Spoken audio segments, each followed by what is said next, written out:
Fade की meeting भी होती हुई देखी है जिसका इम्पैक्ट गोल्ड प्राइसेस पे देखने को मिला है। फर्स्ट रिएक्शन यही दीजिए क्योंकि गोल्ड के prices near all time highs पर हैं, ऑलमोस्ट ₹1,00,000 10 ग्राम्स पर हैं।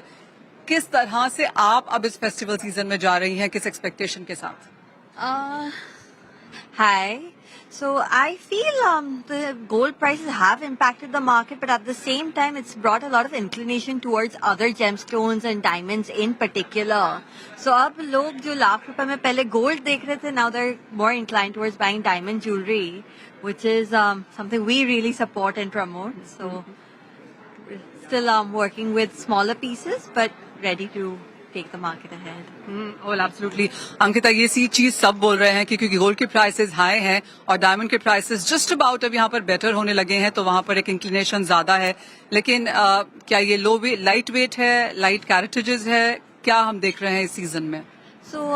हाँ, काफी लाइट वेट आइटम्स भी बन रहे हैं, साथ में अ लॉट ऑफ ज्वेलरी जो मिक्स एंड मैच करके पहनी जा सके, एवरीडे ज्वेलरी मोर देन बिगर सेट्स जो लोग रोज में हर जगह पहन सके, whether it's for work, whether it's for smaller occasions, तो उस तरफ लोगों का इंटरेस्ट ज्यादा बढ़ते हुए दिख रहा है। अंकिता, आपके पास फिर दोबारा से आते हैं एंड जैसे आपने कहा कि डायमंड्स का पिकअप हमने होता हुआ देखा है। अगर जेमस्टोन्स की बात की जाए तो भारत में पेनिट्रेशन सिर्फ 2% है। आपको लगता है वो एक कैटेगरी है जहां पर खरीदार ढूंढे जा सकते हैं? 100% जेमस्टोन्स में भी काफी कुछ मार्केट ग्रो कर रहा है एंड लोगों की acceptance, I think colours just bring that brightness and everyone's attracted towards colours. अब there many options as well. India बहुत ज्यादा एजुकेट हो रहा है, बहुत ज्यादा इवॉल्व हो रहा है, so yes there is a large acceptance for gemstones as well.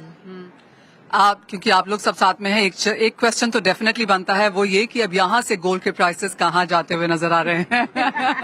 सो मैं आप सबके पास यहाँ पे आ रही हूँ, मुझे एक रेंज बताइए क्योंकि 1,00,000 पे तो हम ऑलरेडी यहाँ पर खड़े हैं, तो by the end of this year या फिर अगले साल में किस तरह के प्राइसेस आप कैलकुलेट कर रहे हैं? I definitely see the prices going up, so I would say buy now, right? Buy every time, keep buying. I mean, gold can never be a wrong investment. So, yeah, I do see it going up to maybe 125, 130. इस साल के अंत तक? जी, बिल्कुल.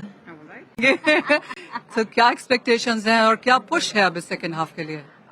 I think abhi, because of the previous half, I think people have also started to become more creative. They want to innovate more with jewelry, attract people with designs, with newer products, along with just doing the usual. The usual sales तो season के हिसाब से हम grow करने का देख ही रहे हैं, बट और क्रिएटिव चीजें मार्केट में आने का और एक्सपेक्ट कर रहे हैं, तो उसके वजह से again I'll stay with the men, I'll say 30% के आसपास का ग्रोथ देख ही रहे, एक्सपेक्ट कर रहे हैं हम लोग। तो आप ये कह रही हैं कि जहां तक कंज्यूमर प्रेफरेंस है या फिर जहां पर हम डिजाइन की बात कर रहे हैं, टेक्नोलॉजी है, AI है, ये बहुत बड़ा रोल प्ले करेंगे और कॉस्ट एफिशिएंसी की बात चिंतन ने यहाँ पर करी। I 100% feel so. AI भी इस इंडस्ट्री में बहुत important रोल लेगा, whether it's in designing, whether it's virtually selling jewelry, not physically being there at a store.